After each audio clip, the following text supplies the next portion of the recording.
Your bank operates differently than you might expect. I want you to understand this before I explain current banking industry dynamics. The money you deposit into your checking account, your savings account, your certificate of deposit, the bank uses it in ways you might not realize. They lend it out. They invest it. They use it to generate returns for their shareholders. What they maintain on hand is a portion, a smaller portion. And what is happening currently in the banking industry should interest every American with a bank account. I am going to walk you through the 4 layers of considerations affecting your money right now. Then I am going to show you the 3 approaches I am personally taking with my own finances to stay informed. And at the end, I am going to show you something most financial advisors rarely discuss: how to structure your accounts to optimize FDIC coverage. Stay until the end because that information alone could help you protect hundreds of thousands of dollars if challenges arise at the wrong time. Let us start with the foundation because most people have never been told how their bank actually operates. Layer 1, fractional reserve banking. When you walk into your bank and deposit $100, you probably assume that $100 goes into a vault somewhere with your name on it. That the bank is holding your money for safekeeping. That when you come back next week or next month or next year, your $100 will be sitting right where you left it. That is not what happens, not even close. Under the fractional reserve banking system, your bank is legally permitted to lend out the vast majority of your deposit the moment you hand it over. They might keep 3, they might keep 10. The rest goes out the door as mortgage loans, auto loans, business loans, and investments. Your $100 becomes someone else's mortgage payment. And when that person deposits the payment into their bank, that bank lends out most of it again. And so on and so on. This is called the money multiplier effect. Your original $100 deposit can generate $800 or $900 worth of loans across the banking system. The banks profit on the interest from every single one of those loans. You receive a fraction of a percent in your savings account. They receive the spread on everything else. Now, this system has been in place for centuries, and it operates efficiently under one condition. That condition is confidence. As long as depositors believe their money is secure, as long as no one panics, as long as withdrawals happen at a normal pace, the mathematics work. The bank always has enough cash on hand to cover the people who walk in on any given day. But when confidence wavers, the system experiences stress with it. And we do not have to go back to the Great Depression to see this happen. We saw it in 2023. Silicon Valley Bank was the 16th largest bank in the United States. $48 billion in deposits moved out the door in a single day.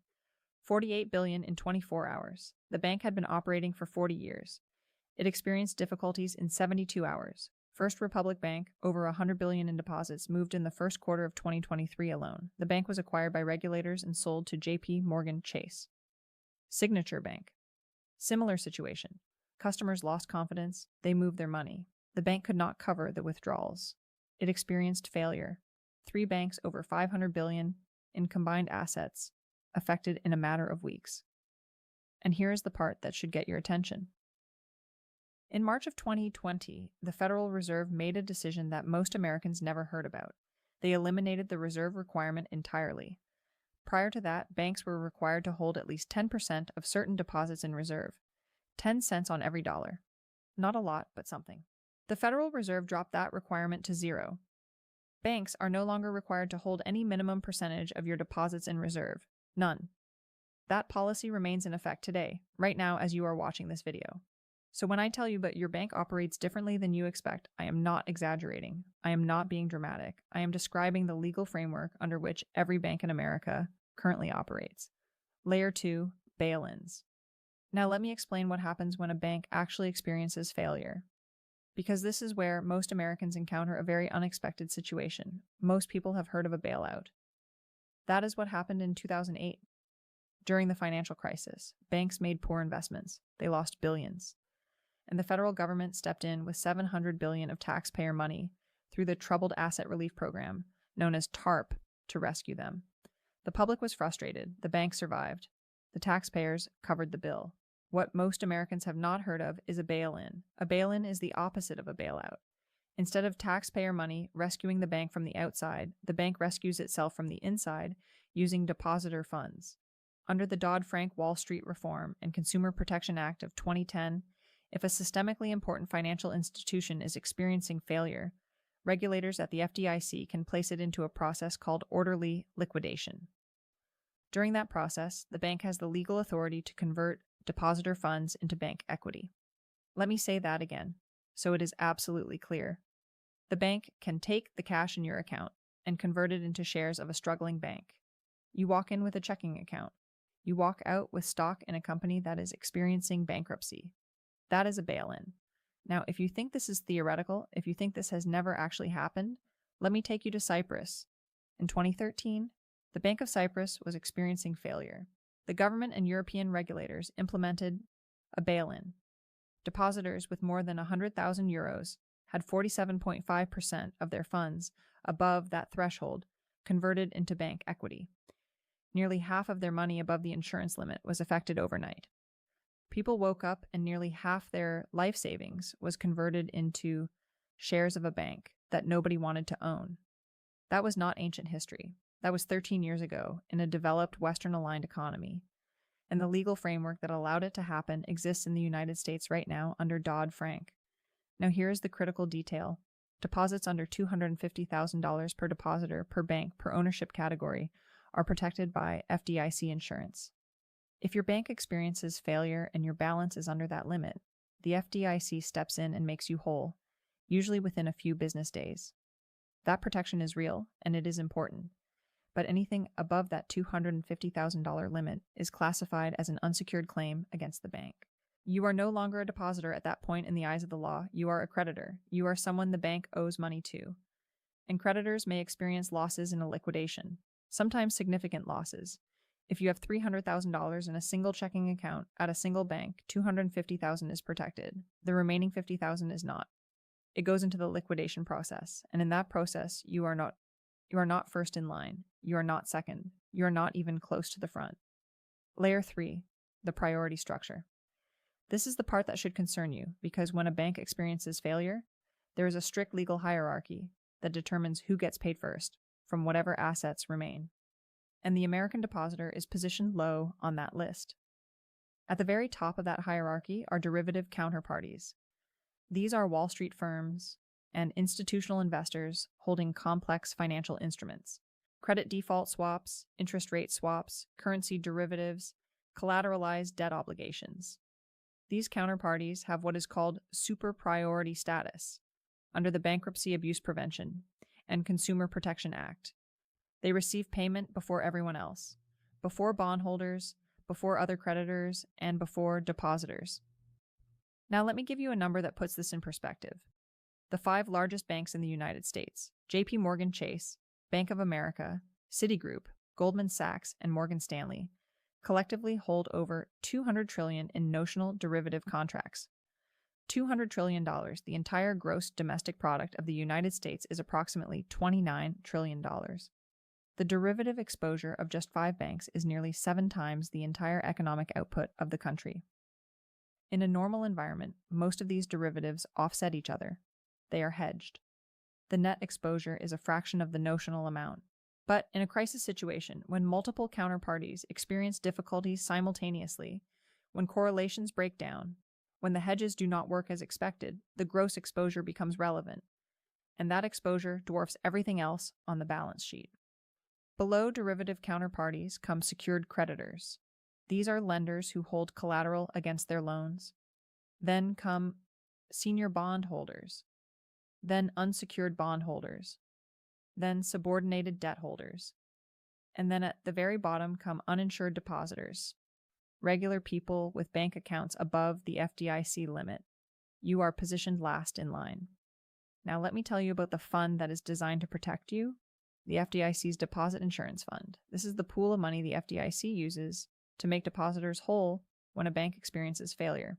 As of the most recent reporting, that fund holds approximately $128 billion. 128 billion sounds like an enormous amount of money until you compare it to what it is designed to cover.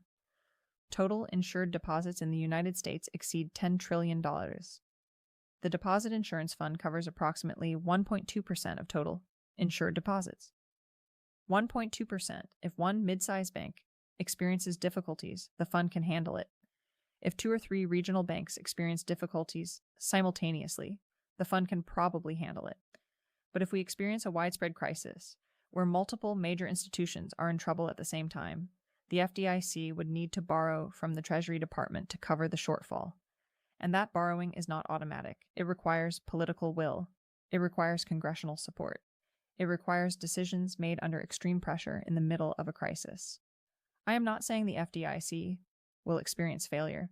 The FDIC has never failed to protect insured deposits in its entire history since 1933, but I am saying the mathematics are tight and the cushion is thinner than most people realize. Layer 4, the recent developments. And now we arrive at what is happening currently.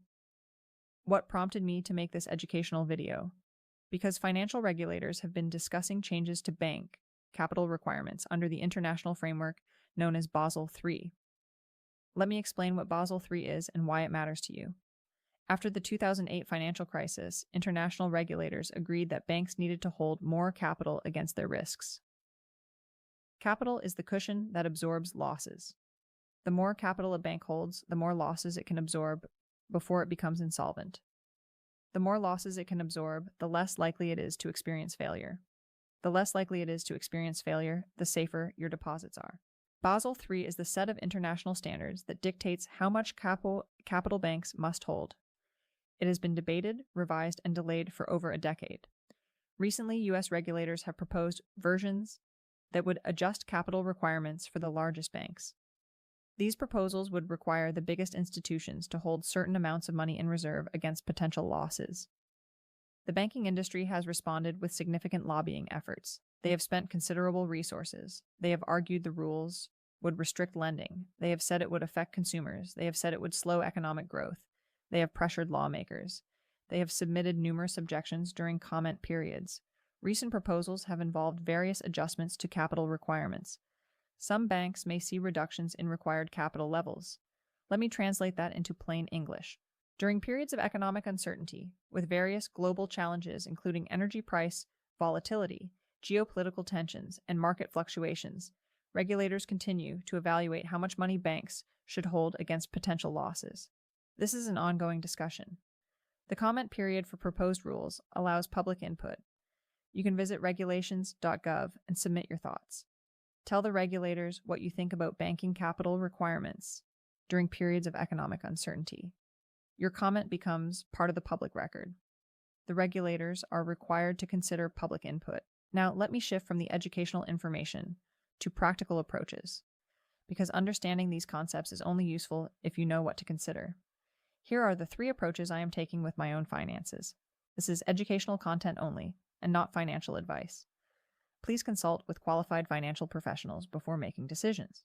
Approach 1, understand your FDIC limits and use every dollar of coverage available to you. FDIC insurance covers $250,000 per depositor, per insured bank, per ownership category. Most people hear $250,000 and think that is the maximum they can protect at a single bank. That is incorrect. The key phrase is per ownership category. Here are the ownership categories recognized by the FDIC. Single accounts, joint accounts, revocable trust accounts, irrevocable trust accounts, certain retirement accounts, employee benefit plan accounts, corporation, partnership, and unincorporated association accounts, and government accounts. Each of these categories receives its own $250,000 of coverage at the same bank. Let me show you what this means in practice. Say you are married. You have an individual checking account that is covered up to $250,000. Your spouse has an individual checking account that is another $250,000. You have a joint account together that is $250,000 per co-owner. So $500,000 total for the joint account. You have a revocable trust account naming your spouse as beneficiary. That is another $250,000. Your spouse has a revocable trust account naming you as beneficiary. Another $250,000. That is $1.75 million in FDIC coverage at a single bank for one married couple without opening an account at a second institution. If you add payable on death designations with multiple beneficiaries, the coverage expands even further. Each unique beneficiary in a revocable trust or POD account adds another $250,000 in coverage. Visit the FDIC website at fdic.gov and use their electronic deposit insurance estimator. It is free. You enter your account types, your beneficiaries, and your balances, and it calculates your coverage. Consider doing this today, not next week. Today. If after structuring your accounts, you still have money above the FDIC limits, consider moving the excess to a different FDIC-insured institution. The coverage resets at each separate bank. You can spread your deposits across 3 or 4 banks and have every dollar fully insured. There is no limit to how many banks you can use. Approach 2. Consider diversification beyond the banking system entirely. This is the approach that most financial advisors rarely discuss because it does not generate commissions for them. United States Treasury securities, Treasury bills, Treasury notes, and Treasury bonds are backed by the full faith and credit of the United States government. They are not held at a bank. They are not subject to bail-in provisions. They are not part of a fractional reserve system. They are direct obligations of the federal government. You can purchase Treasury securities directly through treasurydirect.gov. No broker, no middleman, no fees, no commissions. You set up an account, link it to your bank, and purchase Treasury securities directly from the United States government. Short-term Treasury bills, those maturing in 4 weeks to 1 year, have historically offered competitive yields. This can be competitive with or better than what most savings accounts and certificates of deposit are offering. And your money is not sitting on a bank's balance sheet. It is not being lent out. It is not at risk in a bail-in. It is backed by the taxing power of the United States government. For retirees, Treasury securities serve another important function. They are exempt from state and local income taxes. If you live in a state with high income taxes, the after-tax yield on a Treasury bill can be significantly higher than the after-tax yield on a bank CD offering the same rate. I am not suggesting you remove all your money from banks. You need a checking account for daily transactions. You need liquidity for emergencies. But the portion of your savings that you are not using day to day, the portion that is sitting in a savings account earning minimal interest, consider whether that money might be better protected and better compensated in Treasury securities. Approach 3. Conduct a full review of every account you own. This is the step that takes the most effort but provides the most clarity. Review every financial account you have, every checking account, every savings account, every certificate of deposit, every money market account, every brokerage account, every retirement account, every annuity, every life insurance policy with cash value, everything. For each account, answer these questions. What institution holds this money? How much is in the account? What type of insurance protects it? Am I within the coverage limits? And who is listed as the beneficiary? Let me explain why each of those questions matters. What institution holds the money? You need to know whether your bank is FDIC insured. Most are, but not all. Credit unions are insured by the National Credit Union Administration, the NCUA, not the FDIC. The coverage limit is the same, $250,000, but the insuring entity is different. Make sure you know which one applies to each of your accounts. How much is in the account? You might be surprised how many people do not know their exact balances. Interest accrues, dividends get reinvested, balances increase over time. An account you opened with $100,000 5 years ago might now hold $260,000. $10,000 of that is uninsured, and you might not even know it. What type of insurance protects it? Bank accounts receive FDIC coverage. Credit union accounts receive NCUA coverage. Brokerage accounts receive SIPC protection, which is different from both. SIPC covers up to $500,000 in securities and $250,000 in cash if your brokerage firm experiences difficulties. But SIPC does not protect against investment losses. If your stocks drop 50%, SIPC does not help. It only helps if the brokerage firm itself goes under and your assets are missing. Am I within the coverage limits? This is the calculation you need to do for every single institution. Add up all your accounts at each bank by ownership category and compare the total to the FDIC limit. Do the same for credit unions with NCUA limits. Do the same for brokerages with SIPC limits. Who is the beneficiary? This matters for FDIC coverage because beneficiary designations can create additional ownership categories. A payable on death account with 3 named beneficiaries receives $750,000 in coverage at a single bank. $250,000 per beneficiary. If you have not reviewed your beneficiary designations in the last few years, consider doing it now. Life changes, people get married, people get divorced, people pass away. If a named beneficiary is no longer living, that coverage category may no longer apply. Let me give you one more piece of information that most people do not know. If you have a retirement account at a bank, a traditional IRA or Roth IRA, held in a bank CD, for example, That account receives its own 250,000 almafors in FDIC coverage, separate from your other accounts at that same bank. But if you have the same retirement account at a brokerage, it falls under SIPC coverage, not FDIC. The type of institution matters as much as the type of account. Here's the summary. The banking system is designed to function efficiently, and it functions well when everything is stable, when confidence is high, when markets are calm, when the global economy is predictable. We live in dynamic times. Energy prices experience volatility. Geopolitical tensions affect global shipping. Stock markets around the world experience fluctuations. Various economic challenges exist, and regulators continue to evaluate how much capital banks should hold against their risks. I am not suggesting you panic. Panic is never a sound financial strategy. I am suggesting you pay attention. I am suggesting you understand where your money is, how it is protected, and what happens to it if challenges arise, because the rules have evolved. The reserve requirements have changed. The capital requirements continue to be evaluated. The bail-in framework exists as law, and the FDIC insurance fund covers 1.2% of what it is designed to protect. Knowledge is the only asset that cannot be seized in a bail-in. It cannot be devalued in a crisis. It cannot be lost in a bank failure. And right now, the most valuable thing you can do with the next 30 minutes of your life is review your accounts, check your FDIC coverage, and make sure every dollar you have worked your entire life for is understood and protected. If this educational video helped you understand something about your finances that you did not know before, subscribe to this channel. I break down the financial concepts that actually matter. The ones that help protect your family and your future, not the ones that make Wall Street richer. Share this video with someone you care about, because the banks are not going to educate them. The regulators are not going to educate them. And by the time the news covers it, it may already be too late to act. I will see you in the next video.